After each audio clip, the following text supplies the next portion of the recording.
Датата е 6 юни 2025. Първите колела, които ще участват в велообиколката на Беласица, вече пристигат на сборния пункт Оптоника.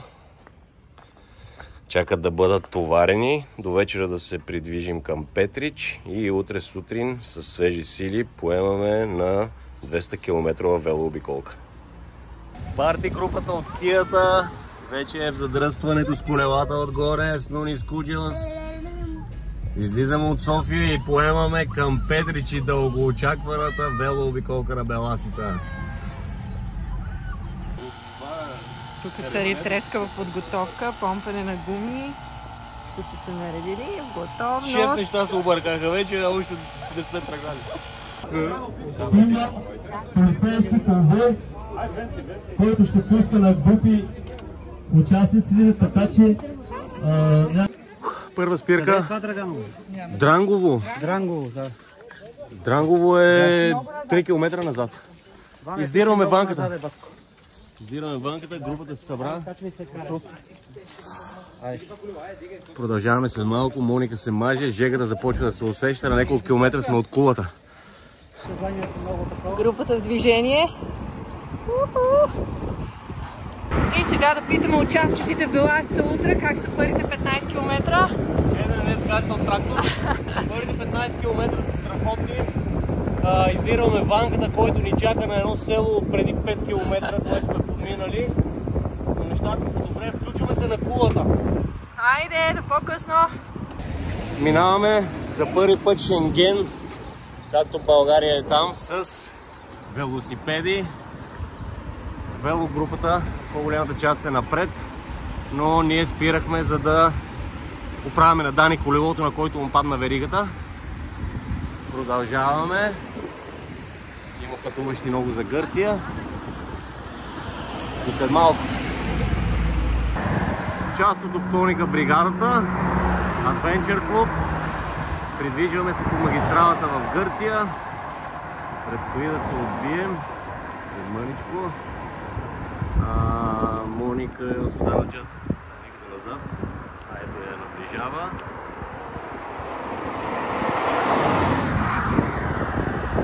На една от официалните спирки сме с тези машини двете. Пухи, отмесвам обектива, отпускай. Групата се маже и Як Адвенчъра е тук. Другия член не може да го видим. Готов? Намазахте ли си? Не. И колелото жадно за още километри. Жадни за километри.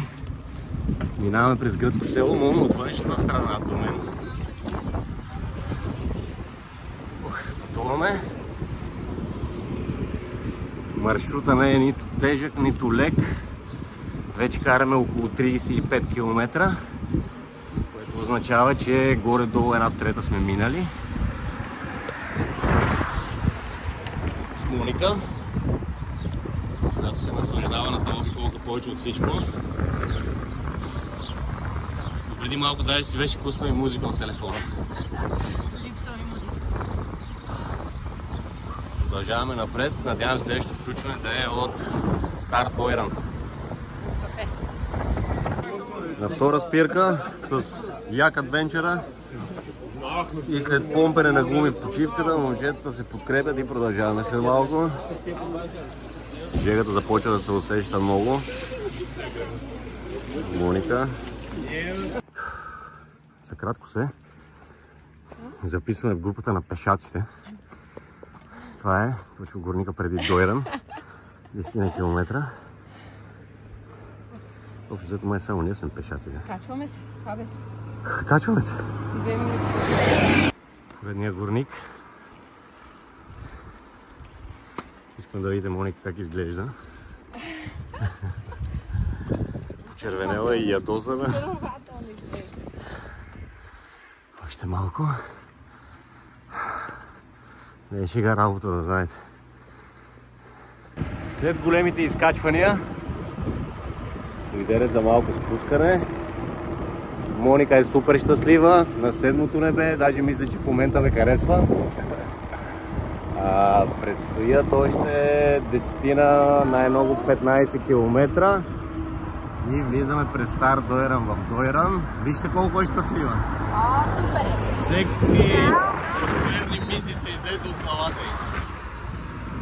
Продължаваме, надявам се, ще видим скоро пак. Ето част от Tonica Adventure. Моника малко просто се е разхвърляла, иначе тениската и е на рамката. Току-що бехме задминати от Дани и Ванката, които карат бус с тапицерски услуги. Сейфти кар. Тръпнем от нетърпение да разберем какво се е случило и защо подявалите Ванката купи колело за 1500 лева при положение, че сега вкара сейфти бус. Продължаваме да въртим неуморно. Дойран е пред нас. Жадни за километри. Леко се изгубихме, защото ние сме от най-бързите. Смятайте къде се намираме в класацията. Нема около нас други колездачи. Объркахме пътя и отиваме да намерим правилното кръстовище. Tonica Adventure се казва, че сме се поизгубили и си удължаваме прехода, да кажем, до 100. Ама вижте какво интересно място. Това вече е езерото. Изсъхнали дървета в водата изглеждат тотално, не знам как ще видя на камерата. И Моника. Жегата вече е много дебела.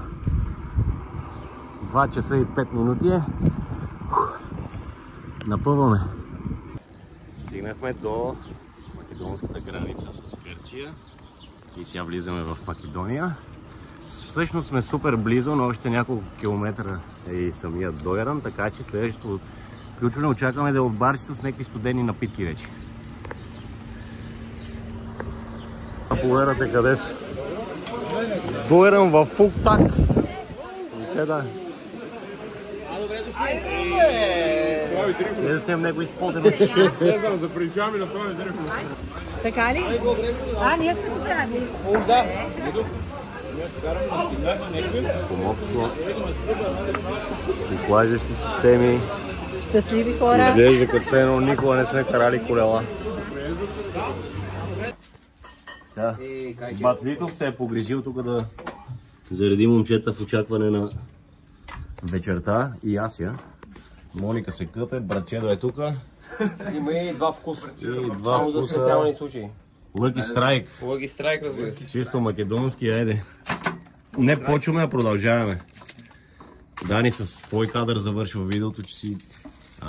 Групата за плаж. Мислим да отиваме с колелата. Дани, я кажи за колелата, какво ти е мнението? За колелата всичко е много хубаво, обаче на картинка. Казвам го и съвсем отговорно. Ако някой ме види да се кача на колело, да фана една лопата и ми измава главата. Това е. Приема се, добре. Ай, към плажа. Усещането в Дойран, след като тръгнахме да се разходим, си е направо като за плаж. Снимахме се с групата. Отзад. В момента търсим басейн, в който да се топнем. Но като цяло има доста плажуващи. И на тия цени, честно да ви кажа, може би ще излезе изгодно. И красотата на езерото. Групата заминава на плажа. И лятното настроение е тук. Езерото, чадърчетата. Има зарядно. Така, групата се събра отново, цялата. И в момента не си мислете, че Дани е с колело. Тръгваме да го връща или да го хвърли в езерото, едно от двете неща. Към момента вървим за ресторанта, където е вечерята и пиенето и оркестъра. Така че забавлявайте се, след малко ще има включване там. Айде бе! Айде! Let's go!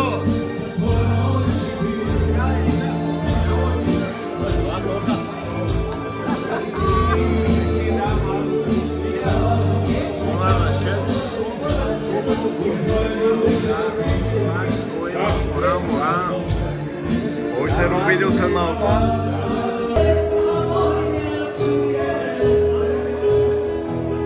А не, мате! Силно! Дай му! Напред!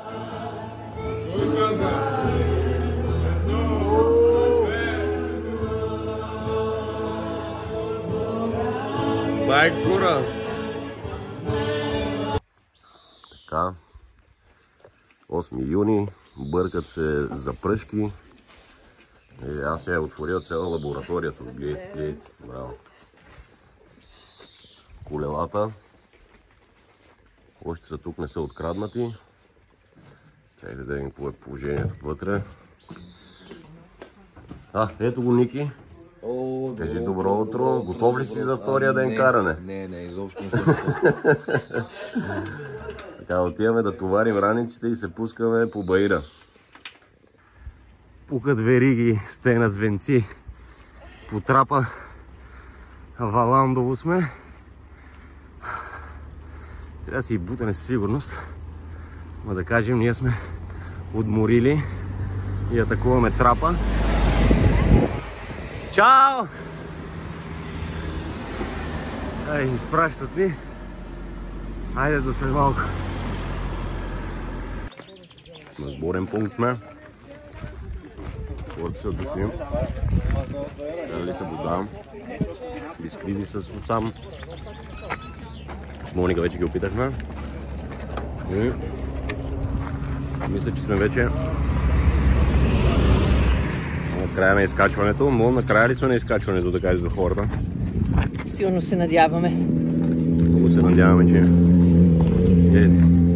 и на Ники вече му дойде байган от чукари.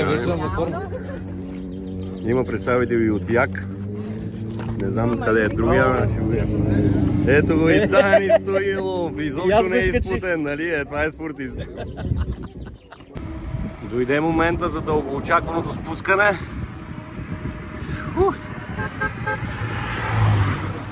Колите ни се радват. Зад мен са Ники и Моника. Просто вие не можете да ги видите. Влизаме в Костурино и продължаваме.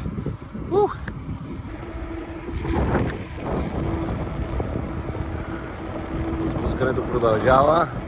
На темпо сме. Ники и Моника. Даже го изпреварват.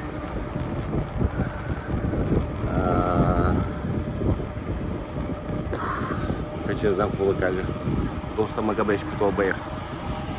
Оптоника Адвенчър клуба почти се събра целия. Току-що ни догони Анев. Сега караме посока Мокринските извори за дългоочаквания обяд, ама гледам напред предстои още един баир. Поздравления за участника с розовия потник Моника Ташева, която въпреки разваленото коляно продължава да върти. Спирам клипа да напъна въртенето и аз. Представител на Як Адвенчър, вижте, тотално обезверени. Тук се събрахме с част от другите от групата. Първо да се напълним водичка в колешино и второ да се чудим как се качва това. Има гласуване за сега. Надделяват гласовете за бутане. Ники се е наредил да напълни водата и тръгваме. Както и очаквахме, се стигна до ето това. Назад са тигрите от Оптоника Adventure. Към момента бутаме. Температурата е 40 градуса. А то баер не свършва.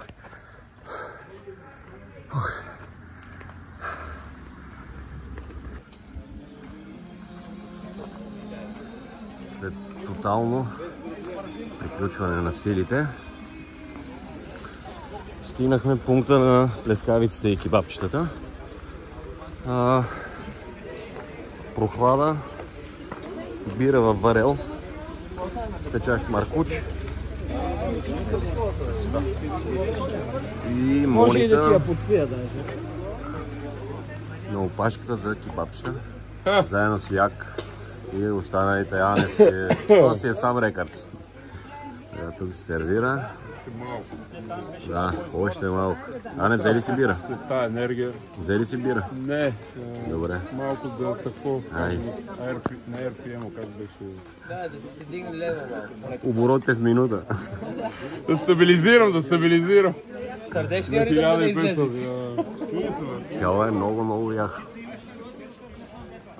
Беседки, тук огнища. Така. Тук поставяме край на велообиколката на Белашица 2.25. Аз От нас двамата. А момчета продължават напред. Ние се обадихме на Чичвя да дойде скията до Лебедово езеро, където се намираме в момента, и да товарим колелата и да си тръгваме на София по-навреме. Така че до нови срещи, беше едно голямо приключение. Ще получите награда, една Dove Corbett, която ще си я споделите. Това е най-добрият финал на обиколката. Хайде, мълчугани, благодарим за усилията, че сте ни подготвили посрещане.